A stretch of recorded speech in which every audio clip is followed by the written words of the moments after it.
I'm Ezra Levand. It's June 14th, and you're watching Battleground.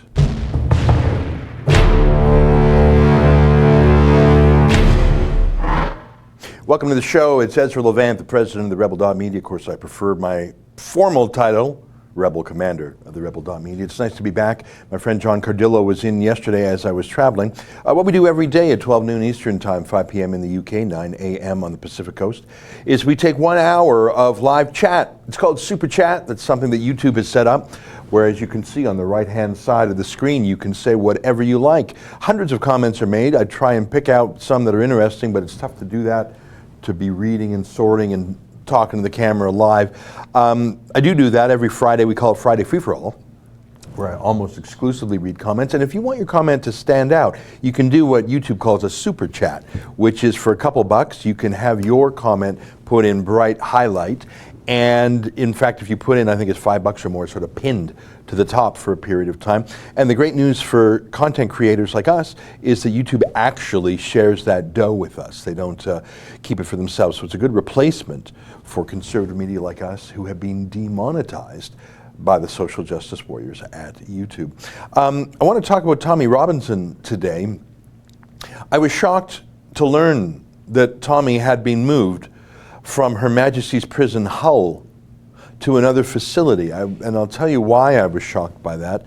And I'll tell you what to make of that and why I'm so concerned about that in a moment. We'll get into that. It's funny that we're on YouTube talking about this because, as you recall from our show last week, a parliamentary committee in the United Kingdom at the UK Parliament spent probably 20 minutes beating up a YouTube executive from the United States who was in London to take questions from the MPs. And all they wanted to talk about was Tommy Robinson and getting his content off YouTube. And I found that illustrative, and maybe we can call up any one of those clips, my friends, Justin and Hen, if we can call up just any, it can be just any clip from that show last week. Naz Shah, a Labour Party MP who told Rotherham rape victims to shut up. She was one of the ones leading the charge against Tommy. And why is that relevant to our conversation today? Well, first of all, one of Tommy's videos was actually taken down by YouTube. The one where he said he feared for his life. Isn't that interesting? Why would that be taken down? How could that possibly transgress YouTube's policies? And secondly, and far more importantly, it showed the extreme lengths the United Kingdom government would go to silence Tommy Robinson.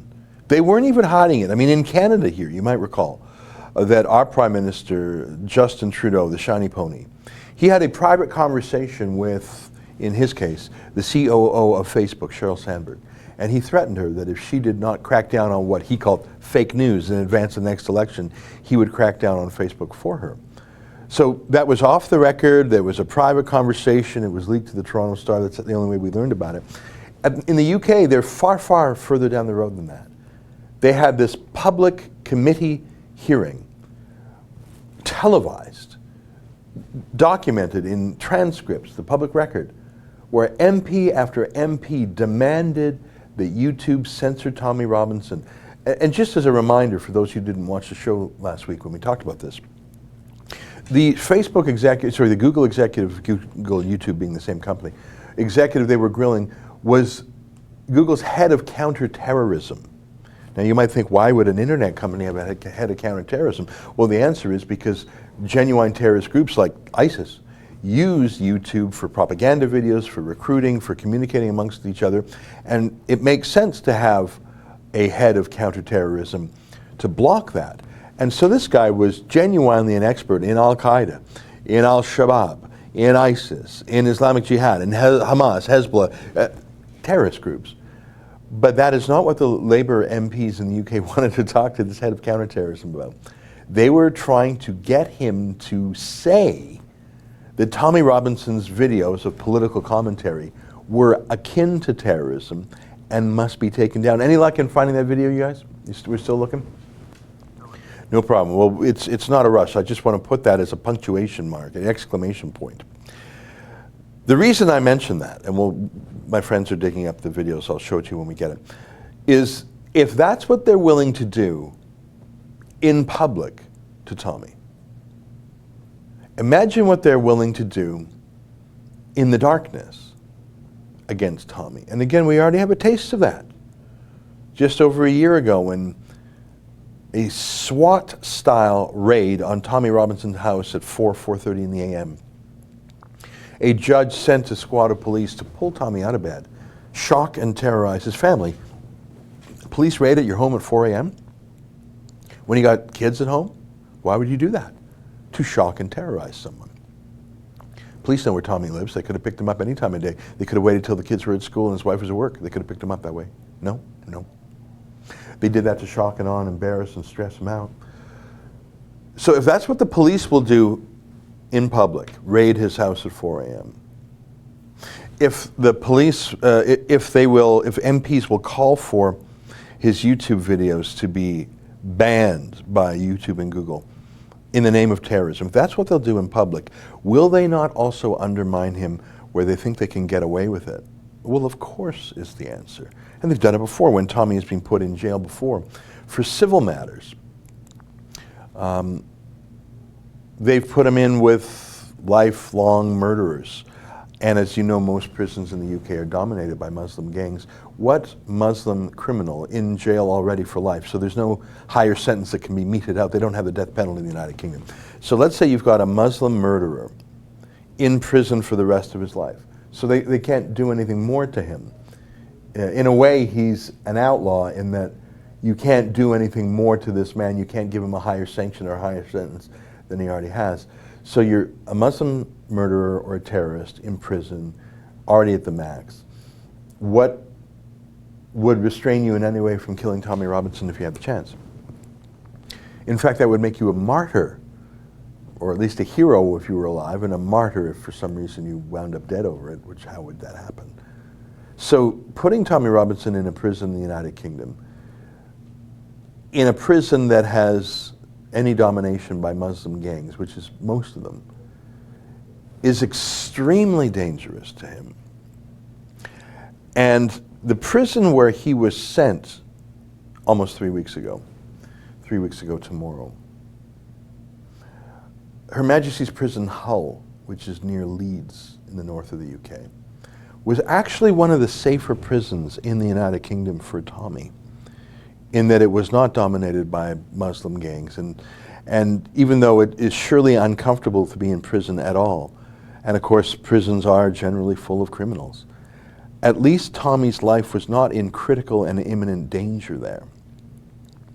But yesterday I did hear the news that Tommy was moved, and this was a great surprise to me, as I had been in private conversation with the family just a day or two earlier, a substantive conversation about certain matters.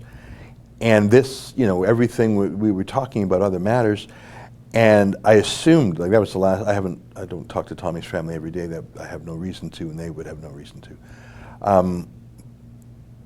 So I didn't believe it when I first heard the news. I thought, well, I just talked to the family 2 days ago, and that absolutely did not come up. Well, yeah, that's because it was breaking news. And I was shocked, and I didn't want to believe it at first. I thought, oh, there's just so many rumors. No, it was true. I had it confirmed. I had it confirmed to me. I didn't want to take it as true because I did not want it to be true, but alas, it is true.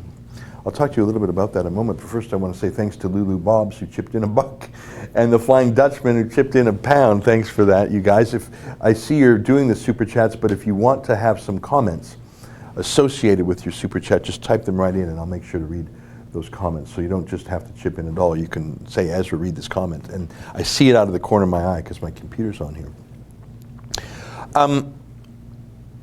Who controls where Tommy is? Who controls what prison he's in? Well, the answer is it's not the courts. It may have been the judge in Leeds who sent Tommy to Her Majesty's Prison Hull. He may have directed that particular prison. I don't think so. I don't have the court order in front of me from that fateful day 20 days ago. But generally, a prisoner in the prison system is at the is subject to the decisions of the prison, the correctional authorities. Not a judge. There's no more hearings about it. Those are internal decisions, often made for inscrutable reasons. So for Tommy to be moved without notice or warning or explanation or appeal is inherently political, and I must assume, in the absence of any evidence to the contrary, that it was done for political reasons. And we know what has been done to Tommy before. He has been deliberately put in dangerous prison wards so that those Muslim prisoners can do what so many British politicians want to have done to Tommy, but can't or won't do directly. They think if we just put Tommy in the general population, our Muslim convicts will take care of this turbulent man. I see some more super chats out of the corner of my eye. Let me read them. Tom Youngjohn, does Trump have the balls IQ needed to save Tommy? Of course he has the courage. I'll use your word. Of course he has the balls. Does he have the IQ? Well, Donald Trump is very smart. Donald Trump Jr. has tweeted about Tommy's case before, it's true. But is this something that's a significant enough priority between the United States and the United Kingdom for Donald Trump to weigh in on it, first of all? Are there more important things in the bilateral relationship? There probably are. But more importantly, and I do have someone, a friend of a friend who I've connected to, who is part of the Trump administration. And I had an email chat with them about 2 weeks ago. And they were giving me the line that the British embassy was obviously telling them, or other British sources, which is this was a contempt of court matter, Tommy was wrong, he was jeopardizing the trial, and you might not like the ruling, but it was lawful and it was appropriate.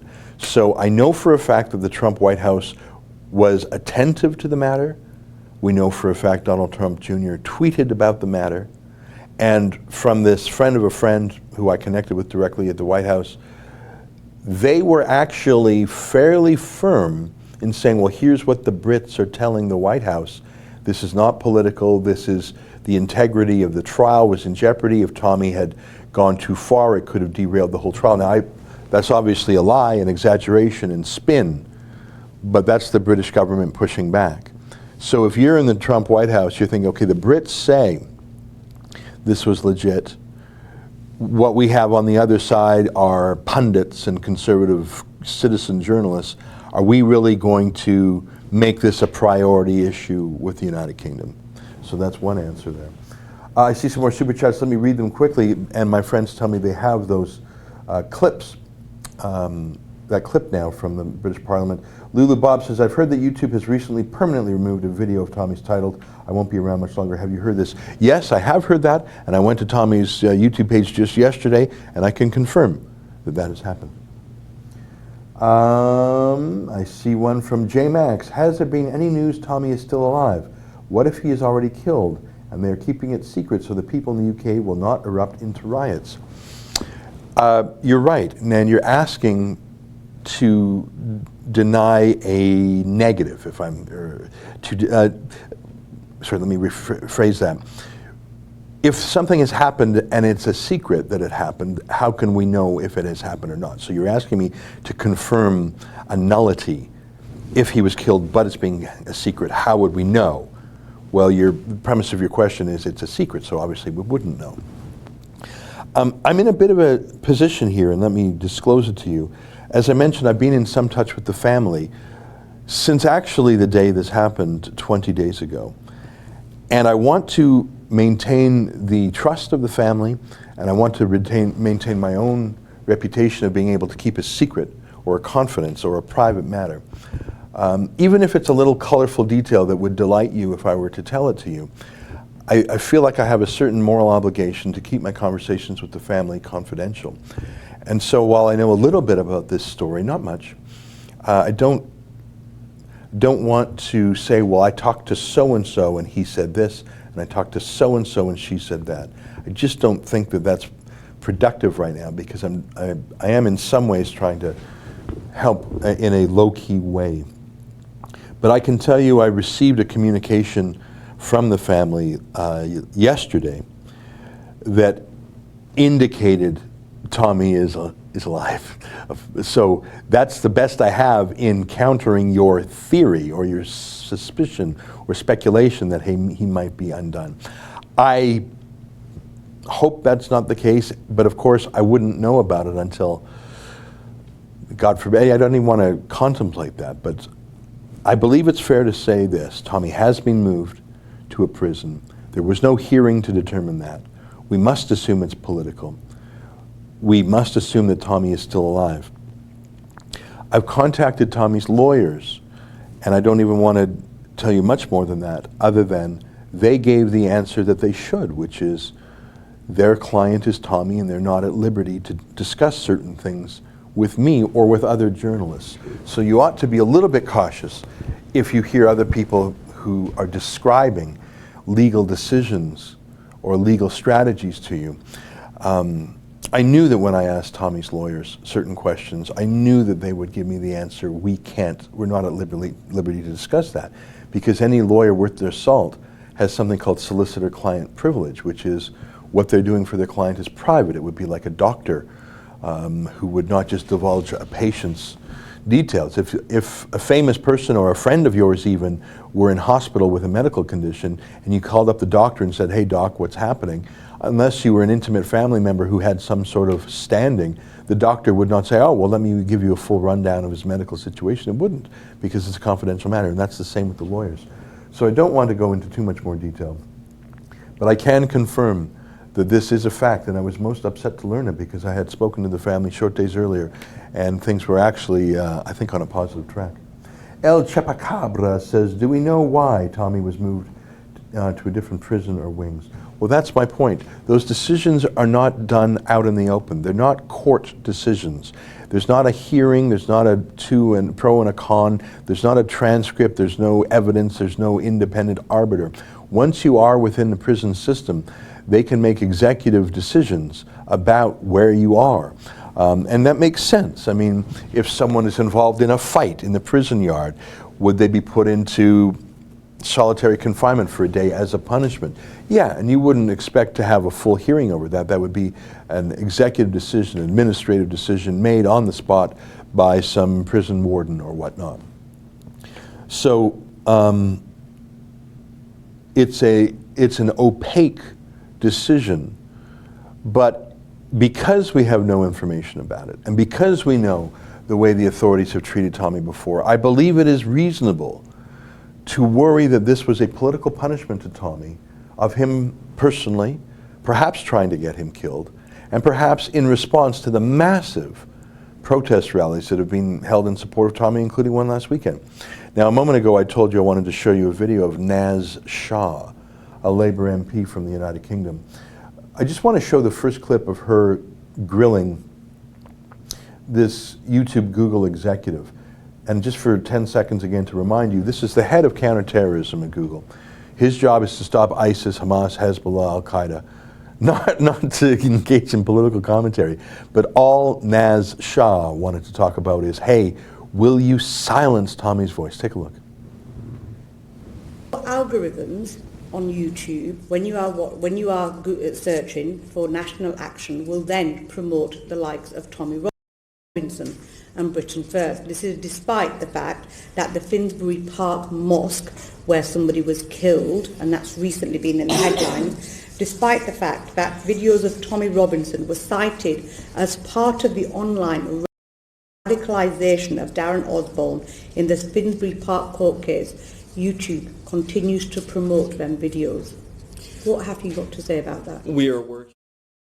Much more that we did a whole show on that last week. You can find it if you're curious. But she's not interested in shutting down Al-Qaeda or ISIS. She's saying, why don't you take down Tommy's videos? Because some guy watched some video by Tommy and that he was one of a million viewers of Tommy and he did something bad or whatever. They're not even hiding the fact that they want Tommy silenced. That was in Parliament. That was public record.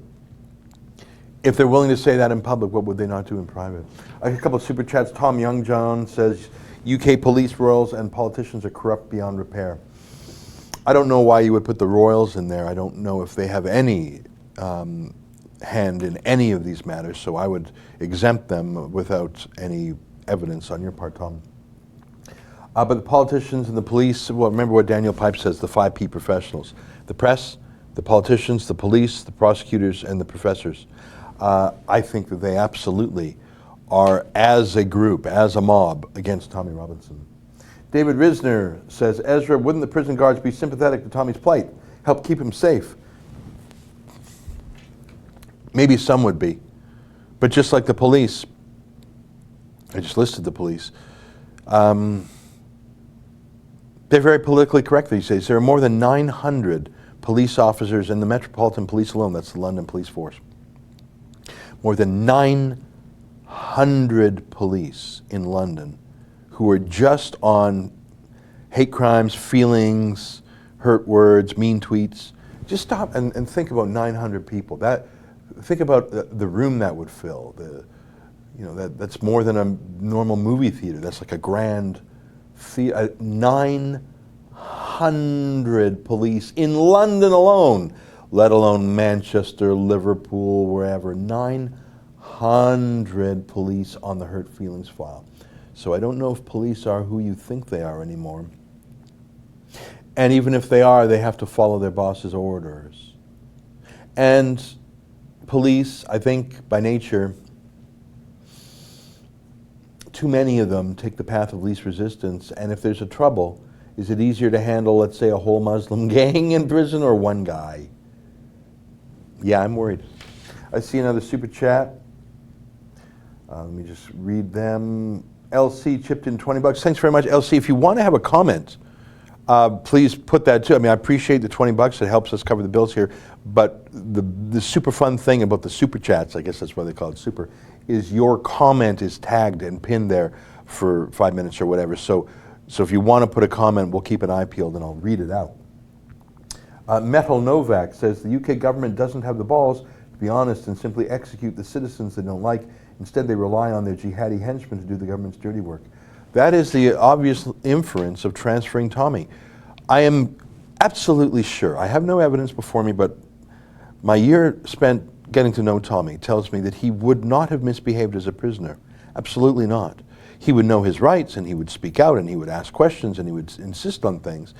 But I've never seen Tommy resist an arrest, get violent or incendiary with a cop at all. He's dealt with cops enough in his life that he knows what to do and what not to do. I know that Tommy wanted to be if he had to be in prison, wanted to be in HMP Hull because he was safe there. So this was not based on anything Tommy had done. Cave Creature chipped in £5 and says if he dies in jail, they are all complicit in the murder. Yes, I believe so. I believe so. And not just the politicians and the prosecution and the prison authorities. I received such a stupid email from the Times of London today asking me questions about Tommy, not even aware that Tommy went independent several months ago, asking me really weird questions about Tommy's relationship with the rebel. Tommy doesn't have a relationship with the rebel other than we're old friends. I mean, he worked for us for a year. He moved on. It was an amicable parting the ways. I've reached out to the family. I've had some private conversations with them. But I don't have a formal relationship with Tommy. He hasn't been on our payroll in months. We support him, and we sent out some emails letting people know where to find his new website and stuff. But I can't believe that a reporter for the Times of London, one of the most prestigious papers in the English language, hasn't even done a basic Google search. They're asking such stupid questions. It's just embarrassing for the Times, I mean. And that's the good one. The good one is just stupid. Most of the press in the UK is malicious towards Tommy, and they would relish his murder. Absolutely. Metal Novak, I've already read your super chat. Let me see if I've missed any. I don't think I have. All right, let's check the time. It's 12:24. I want to say I don't have any more first-hand information about Tommy, and you should be skeptical if someone says they do, because I have actually made inquiries with the prisons about connecting with Tommy directly, and you must understand that a prisoner does not just have casual access to telephones or to guests. These things are regulated. and they're limited. You can imagine otherwise, these prisoners would just be on the phone all day, just to kill the boredom, who knows, for any number of reasons, to run a business or whatever. So being a prisoner, you are very limited interactions with the outside world. And of course you would want to prioritize your lawyers and your intimate family. And I admire the fact that Tommy's friends and allies want to make his case in the court of public opinion, as do I. But beware of folks who are saying they're chatting with Tommy, chit-chatting, that's just not really happening. He's in a prison. Now, one of the problems is he's being treated as a criminal prisoner in the prison, as opposed to a civil prisoner in the prison, and that gives you different rights inside. And what I mean by that is, Tommy was not convicted of a crime. He was convicted of contempt.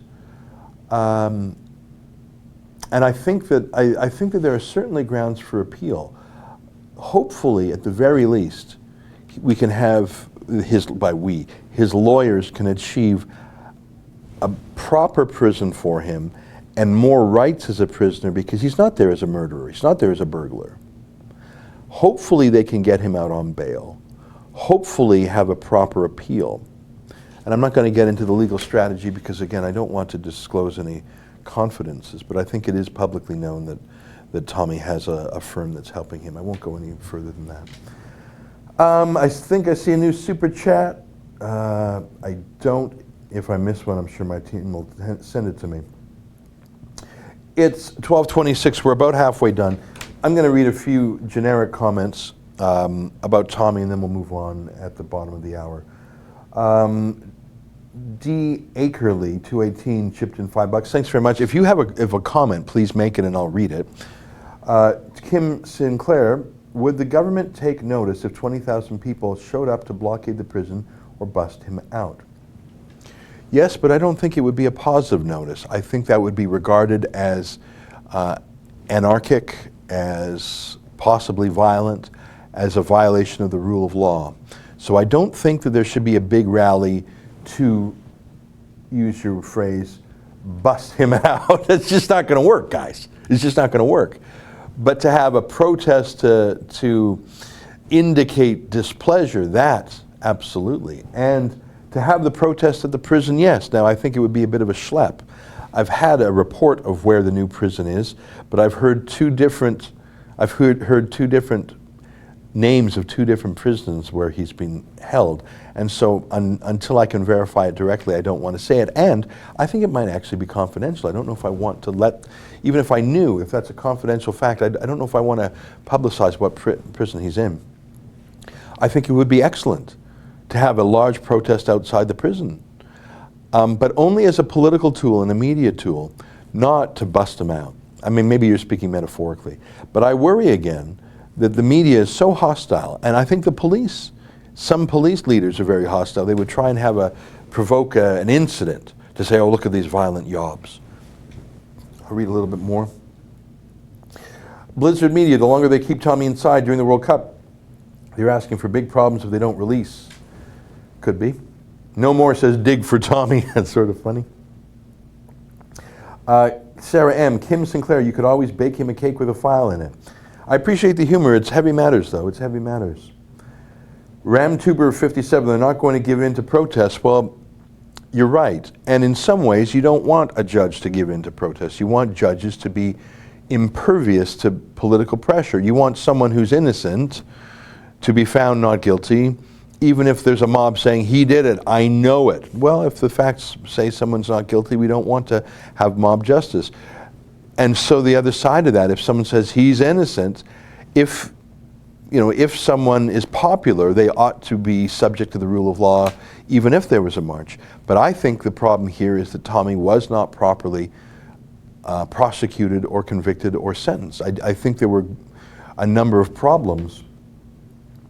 In fact, you know what? Can I read for you? You just made me think of something. Contempt of court is an unusual species of law. Can I read to you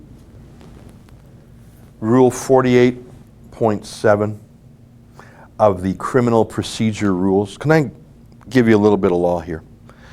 So the whole thing about law is over the years, over the decades, over the centuries, we figure out our civil procedure, our criminal procedure in the UK, in America, in Canada. And these are codified as some people say. I like saying codified. Put into a code so you know the law, so you know how to practice law, and so you know what the law expects of you. And I want to read to you Part 48 of the Criminal Procedure Rules. It applies to all contempt proceedings in criminal courts, and that's what this was. Are you with me still? Have I bored you too much? Can I read Rule 48.7? Look it up. Look it up, okay? I'm going to quote it for you. Rule 48.7, and I'm talking about when Tommy was in court 20 days ago. I'm talking about when the 7 cops arrested him and took him before the judge. Can I quote this one rule for you? Think carefully about what I'm going to say. This is the rule. The court must arrange for the preparation of a written statement containing such particulars of the conduct in question as to make clear what the respondent appears to have done. You see that? Thanks for finding it, you guys. You guys found that very quickly. Thank you. Keep that up on the screen so you can look at that. What does that mean? So Tommy was hauled off the street by 7 cops. And he had a trial that, what was it, like 12 minutes long? Did the judge in question prepare a written statement? Look at 47 sub 2. Do you see where I am? It's right in the middle there, postponement of inquiry, 48.7 sub 2. Do you see it there? The court must arrange for the preparation of a written statement containing such particulars. What that means is particular details. That's what a particular means. Of the conduct in question. So what exactly, that's what particular means. You can't be general, you have to be particular. What are the particular things that Tommy did to make clear what he appears to have done?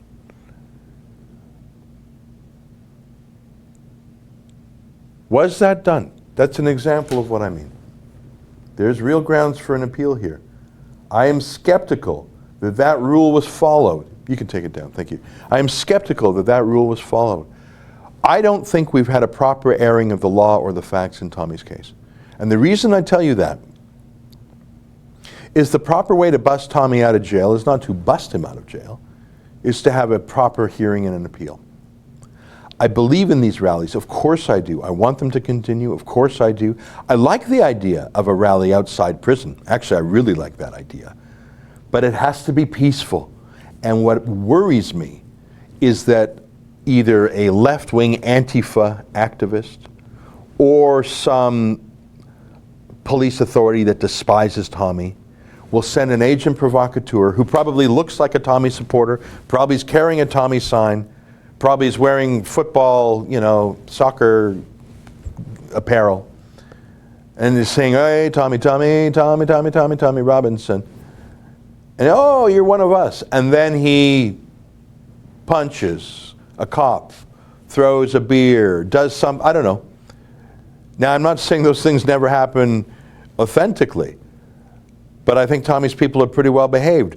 I'm worried, and this is I talked to Tommy about this a year ago. I said, I'm worried after his Manchester protest. I said, Tommy, you have 5,000 people doing the right thing. If there's 10 guys doing something stupid, that's what's going to make the headlines, and they're going to be incredibly negative headlines. And are they real, or are they provocateurs by the government, by some left-wing activist group? I'm a little nervous about it. That said, I think these protests should happen. I think they should happen. And enough people, in this era of cell phone video and Facebook Live and YouTube, enough people will know the truth. Enough people will get the truth online. All right, I'm going to read 1 or 2 more comments, and then we're going to switch subjects.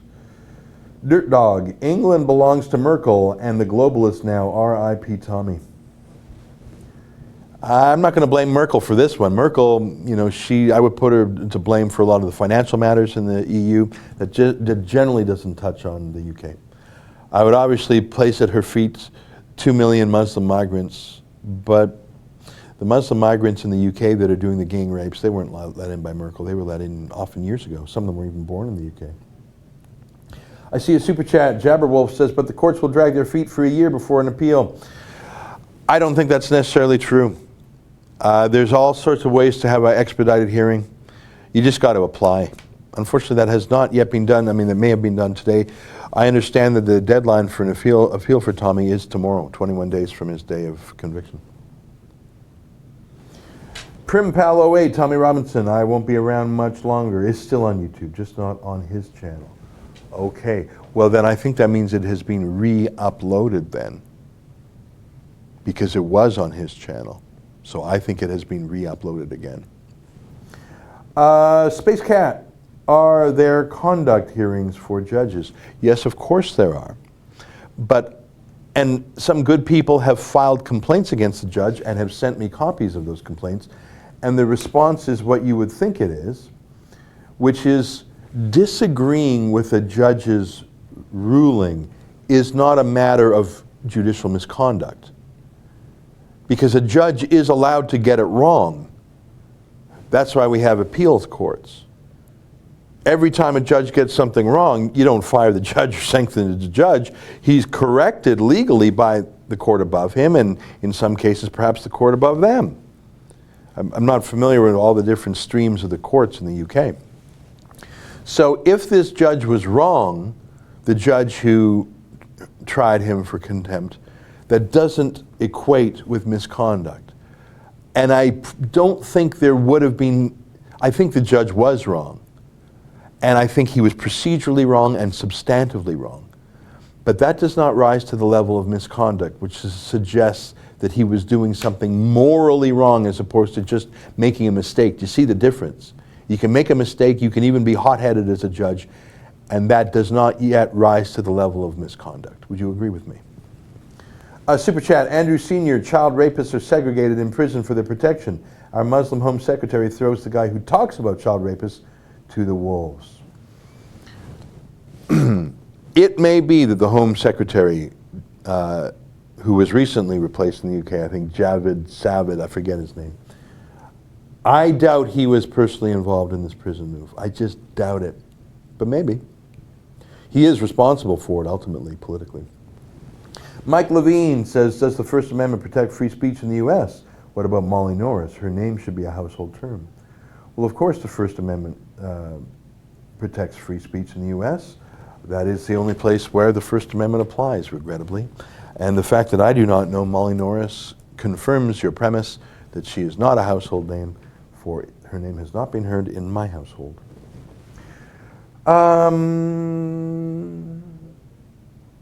Oh, interesting. Ryan 68584, Hel Gower is a family friend, put up a statement on her Twitter with up-to-date information. Well, I am going to go there right now. Is she on Twitter or is she on Facebook? She is a legit source. I myself did not interact with Hel, but I know that I'm just looking right now. Okay, I'm on Hel Gower's Facebook page, Twitter page. LELG is her Twitter. Yes, Tommy Robinson has been moved. Yes, the prison has a high percentage of Muslims in it, but Tommy Robinson is okay at the moment. Being hysterical and whipping everybody up is not going to help Tommy Robinson as far as I'm aware. Tommy Robinson has no credit until Friday and cannot make calls, so I don't know where his cameraman got his info. I'm going to retweet that right now. That's Hel being a little bit more blunt than I was. It's difficult to talk to Tommy in prison. Do you understand that? Thank God I've only been to prison in my when I remember when I was a young lawyer, I had to serve a prisoner with a court order, a restraining order. I had to go into maximum security. I was scared. I was very young. I was serving a restraining order on a man in prison, which I don't even understand, because it extended. So I had to go into the maximum security, and they called this prisoner, and I served him. I was scared, I won't lie. It's the only time I've ever been inside a prison. And it is a highly regulated environment. And it's just not a place where you can be phoning anybody. And I have tried quietly and privately to connect with Tommy, and I have not been able to. I'm not embarrassed to say that, because it's obvious. Why would Tommy want to talk to me as opposed to his family or his lawyers? You know, God forbid Tommy had to serve his full sentence, and that's not likely, as we talked before about what's called tag, which is the British way of saying parole. God forbid he served 13 months. Yeah, maybe I'd get one of his phone calls if he's there for 13 months. But it's not like Tommy's just banging the phones all day. He's not like sitting there texting all day.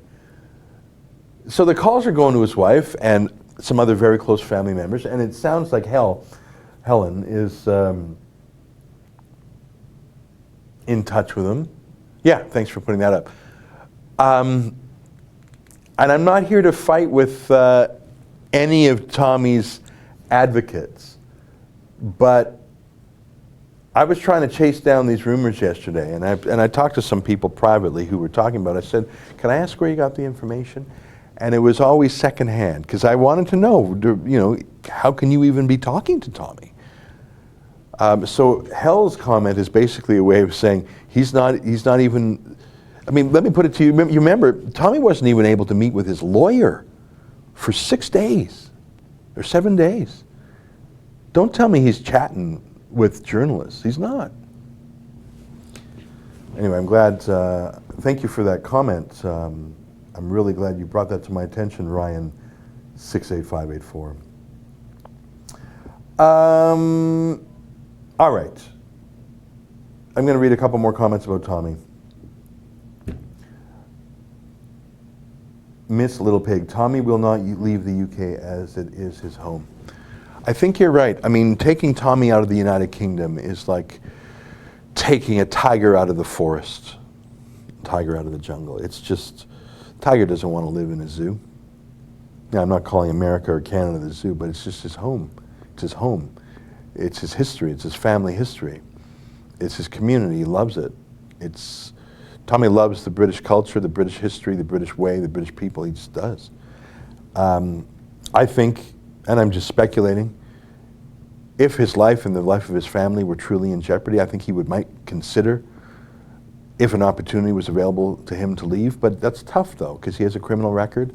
He even has some passport issues. I don't even know if he could leave. And I can't imagine Tommy being somewhere else. I mean, of course, he would be a star in the US or Canada. Not Canada, we'd be too censorious of him, but the idea of Tommy not in the United Kingdom is too hard. I mean, and his friends. And Tommy is about friends, and like, he's a man of the streets. He doesn't sit at home in isolation all day. Jake Wright, I got a feeling they're going to keep Tommy inside prison for 13 months. Well, it's possible. It's possible, but the general practice is to be released before the full term. Rat Boy, Tommy would have insisted on solitary from day one. Depending on the wing he was in, the ward he was in, the prison he's in. Like I say, I've heard that he was in 2 different prisons from people who know. Well, then obviously you don't know. If you're talking to Tommy, you probably know what prison he's in. I had 2 people who had some knowledge, gave 2 different facts, so I'm skeptical, a little bit like hell, but I'm not going to talk about that. Raving Looney says, UK prisons are full of mobile phones, believe me. Okay, I do believe you, but I don't know if Tommy has one, and I don't know if he is allowed to use one. I don't know. I'll tell you one thing, we saw his phone being taken away from him, didn't we, when he was arrested. Are the KGV scriptures annoying you? Says Tommy Robinson is not even safe from the prison screws in the SEG unit block. Canada is under British rule. Prison screws, that's a nickname for jail guards, and the SEG unit, yeah, it could be. The dude says Lennon has fallen, send in the Marines. Gary Barnacle, he is only 2 miles from where I live in Leicester, Nick. Well, that's the thing. I've heard 2 different reports of where he is. So I would ask you, Gary, how do you know? Amy Ward, Tommy doesn't have one. I believe that's accurate. I believe if Tommy had a phone, he would be talking to people and putting out messages. Dana Black says, Tommy dead, Sky News. I'm extremely skeptical of that. I mean, I see rumors like that. And just now, I just typed in Sky News, Tommy Robinson, and I sorted by date. And that does not, I mean, I hate those rumors. You see what I mean? You just said a rumor there that was incendiary and inflammatory and exciting and terrifying. But I don't think that's true. And why would you say that? Why would you say that? I want to get people revved up for the right reasons, to motivate them to do something positive. I think rallies are positive, speaking out is positive. But saying that Sky News claims Tommy is dead is not positive. And you may be a provocateur. Maybe you're a Tommy hater, posing as a Tommy supporter. Black Cube Mystery, do the Goyim know? That's just stupid. That's just stupid. I'm a Jew. Tommy's a Philo-Semite. Tommy has friends who are Jewish, Christian, Hindu. Tommy loves the Sikhs. Sikhs love Tommy. And Tommy has more Muslim friends than any white liberal I know. So this has got nothing to do with Goyim, which is a term for Gentiles. Rapaway, I believe a message will come out from Tommy and it will be along the lines of keep the protest peaceful. Yeah, wouldn't surprise me. Harry Hill, let's keep it positive, people. John Smith, why are no mainstream news outlets talking about it? Well, they hate Tommy. But I mentioned to you, the Times of London reached out to me today with stupid questions. They thought Tommy's still working for us, for example. How do you not know that? How could you write for the Times of London, one of the most prestigious papers in the worworld, and not even do a basic Google search? If you're following the Tommy Robinson file, you know he's gone independent months ago. I've said that. He's said that. We did, you know, it's how are you so clueless? But the clueless ones probably are less awful than the malicious ones. Black Cube Mystery with more stupid anti-Semitism. I'm going to skip that. Laughing at Legends. Love the stream. Well done. Tree lightning. Winston Churchill will be very disappointed in the UK right now. I think that's true. I sometimes daydream about what London would have been like around the year 1600. There was so much going on right at that moment. I mean, remember the great military victory of, what was it, 1588. You had King James come in. You had the King James version of the Bible being authored. You had Shakespeare. You had the British Empire, the colonies in North America, the British Navy. I mean, what an exciting time, a time of adventure and exploration. I think that was, and London, the preeminent city of the world, and knowledge and science and the evolution of political freedom. I think that probably would have been one of the most interesting, fascinating, lively places and times in all world history. It's a daydream. I know it's silly to talk like that. But imagine Shakespeare and the King James Version at the same time in the same place. Like just the language and the ships and the travel and the exotic exploration and India. And amazing. That's British spirit. And I think we saw that same courageous, adventurous lion spirit under Churchill, right? He was a bulldog more than a lion. And who would have been flying those Spitfires? Outmanned, outgunned in the Battle of Britain. Who would have done that? The Tommy Robinsons of the 1930s and 40s, right? I guess that was 1940. But Dunkirk and the Normandy in 1944, that's the spirit. That is the spirit that made that little island conquer the world, from America to India to Jordan, the whole world. That spirit. How could one little island dominate our whole planet? South Africa, Egypt. How? The spirit and the courage and the culture and the history and the ideas, the philosophy. And yes, therefore, I agree with you. I think Britain in 1940 was full of Tommy Robinsons, full of them. And they were led by a very grave man who in his own youth had the spirit of Tommy Robinson. You should study Churchill if you haven't. You know he fought in 5 wars. 5 wars! Now I'm saying World War II, he led the fight there. And I think he was the first Lord of the Admiralty in the First World War. But he was in the Sudan. He was in the Boer War. I'm trying to remember, World War I, World War II. I think I'm leaving out one war. Courage. He had courage, and he had belief in the destiny of the United Kingdom. Where are those Brits today? How did this pacified, bureaucratized, disarmed, politically corrected Britain come from such blood? Do they have nothing left in their blood? Now, I'm not criticizing or condemning. I'm actually trying to awaken and revive. And that's why I admired Tommy, is he was a throwback to those eras. I see more super chats. Tom Youngjohn, Dave Rubin claimed on Joe Rogan that Tommy was, quote, in their prison for the right reason. So I no longer support Rubin until he retracts. Well, look, I didn't see what Rubin said. Dave Rubin is very busy on tour with Jordan Peterson, and I'm not sure how carefully he's following this case. He may have seen, I told you earlier about a friend of mine who's in the orbit of the White House, who was saying what the White House position was, if he was speaking for them, is that they had been told a certain line from the UK.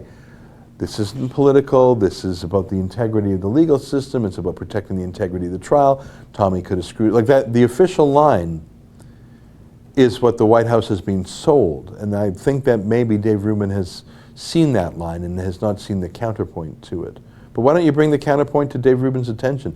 I find Dave Rubin is quite open-minded. A couple more super chats coming in.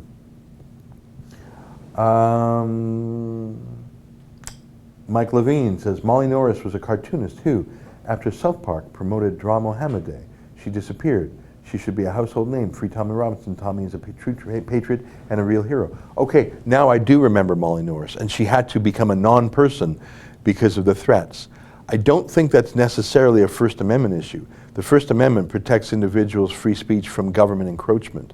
The fact that she was threatened is more a criminal matter, and the First Amendment isn't really, I don't think that applies. The First Amendment is a limit on government power. If an individual is threatening Molly Norris for that, that's not a government issue, other than the government has to enforce the criminal law. V. Zix says, have you seen Paul Weston's Orwellian jailing of Tommy Robinson? People have sent it to me, and I'm sorry, I just haven't had the time. I just haven't had the time to go through it. There's just so much going on. And I'm trying to create my own content with this show every day at noon and my show every night at 8 p.m. Plus I'm trying to do other things. There's so much out there, and it's wonderful, actually. And that's the antidote to the mainstream media and the old dying media, like the Times of London. You know, you get an email from the Times of London, it's like if you get an email from the New York Times in the United States. It's exciting because they're like the prestige paper. And I have to tell you, I was actually disappointed that they had such a dummy reaching out. I just thought, geez, the Times of London. I mean, that's like, whoa, the Times. Yeah, they just are clueless. Clueless or malicious. LS89, impressed that you do these live shows and take comments, Ezra. Keep it up. Well, it's fun. It's fun, and it's good to get some real feedback and a spectrum of views, some fans, some foes. And I mean, I can't read them all. I can't read them all, but I try and read all the super chats, because if you're chipping in $5, least I can do is read your comment. And I read some of the other ones. Can the Prime Minister pardon Tommy? That's what M-Dog asks. I don't know if the Prime Minister of the United Kingdom has the same power of the pardon as the US President. My guess is no. I don't know that for a fact, but I'm extrapolating from here in Canada. We have a legal system that is very much based on that of the UK. And here, the process of a pardon is not in the sole discretion of the Prime Minister. There's a process, and it's an application, and it's not, you know, Donald Trump takes a call from Kim Kardashian, looks at some facts, gets a legal opinion, and pushes a button, it's done. I don't believe it's like that in the United Kingdom. And by the way, if it was, do you really think Theresa May would pardon Tommy Robinson? Theresa May is a wet noodle. I mean, she's not even prosecuting the Brexit, which was her mandate. Yeah, I mean, it's. I take your point. You're asking if that power of the pardon exists in the UK. Without checking, my instinct is no, it doesn't. But even if it did, do you really think Theresa May is going to use that power for Tommy? More likely, she'd use it for some terrorists. Let me read some more. Norway says, Vic Villeneuve, frustrating watching keyboard warriors who don't know anything about history other than what they force-fed by the media. All right. Steve S. Onley Prison is Category C, not maximum security. It used to be a young offenders place. I know, I went there, but I don't think Tommy would be there. That is one of the two prisons. It's one of the, I guess, I don't know how many prisons I've heard Tommy's at. And yeah, I Googled that prison to check it out. I just want to be guided a little bit by what Hell said. And we showed, you want to put a tweet back up again? Thanks, guys. This is Helen Gower. I've never interacted with Hell directly, but I know she's a friend of Tommy's. A genuine, long-standing friend since the EDL days. I'm aware Tommy Robinson has no credit until Friday and cannot make calls. You see that? So, you know, is he in Onley? Is he here? Is he there? I don't know. And I want to know because I'm very curious. I want to know because if there's some way we can help, I'd like to. I want to know because I'm in the journalism business and I want to tell you. But we can't just make stuff up. I'm as curious about this as you are, maybe even a touch more, since I had a year interaction with Tommy and we fought a contempt of court case in Canterbury with some success. So yeah, but I don't know even what prison he's in, and until I hear it directly from Tommy or his direct family, I'm just not going to take it as gospel. Michael Isaacson from Sweden. If the worst came to pass with Tommy, let's pray that it won't, what do you think would happen in Britain just afterwards? Well, I take your premise or your caveat that you don't want it to happen, and hopefully it won't, but God forbid. I think you would see riots, and they would not be from agents provocateurs. They would be genuine and authentic, and they would blame the authorities, and they would blame this judge for having put Tommy needlessly in jeopardy and for having an inappropriate prosecution, conviction, and sentencing. There would be rage, and I'm afraid it would be violent. And I don't say this with any encouragement or any glee. I am just saying, God forbid that would happen. It would be a powder keg. Because Tommy is the voice for the forgotten people. And it would reasonably be taken as a silencing of that voice. Oh my God, it's 12:58. We didn't even have a chance to get in our other subjects of the day. I see we have a couple more super chats, so I'm going to read them right away in my final moments. Mike Levine, great work, Ezra. You make me proud to be a Canadian. Well, thanks, Mike. I appreciate that. Dawn Quickston says, Ezra, thanks for your Tommy news. Please look up Naz Shah retweet. She was an MP. She was on the MP versus YouTube poll. Yes, I know what you're talking about. Maybe we can even find that tweet. Yeah, here it is. We showed this last week. If you missed it, go back last week. We showed an extended viewing of that interaction. So Naz Shah is a Labour MP who liked and retweeted this. So she didn't author it, but she affirmed it and spread it. Exactly, Arik. Those abused girls in Rotherham and elsewhere just need to shut their mouths for the good of diversity. Could you imagine telling a rape victim to shut your mouth and shut up for the good of diversity? She actually liked that and retweeted it. But she's saying Tommy should be silenced too. Of course, shut up the rape victims, shut up Tommy. And when an MP does this publicly and demands YouTube silence a voice, do you doubt that behind the scenes, people like Naz Shah are doing everything in their power to have Tommy permanently silenced in prison. I'm afraid that is more than a conspiracy theory. I'm afraid it is a track record of how the authorities have been dealing with Tommy. I'm afraid it is the brazen goal of people like Naz Shah, and I am terrified that there are those within the prison authorities that would do the same. My clock tells me it's 1 o'clock, an hour has passed. That's it for today's show. I'll be back here at 12 noon tomorrow, 12 noon Eastern time. If you want to watch my show tonight, it's at 8 p.m. Eastern.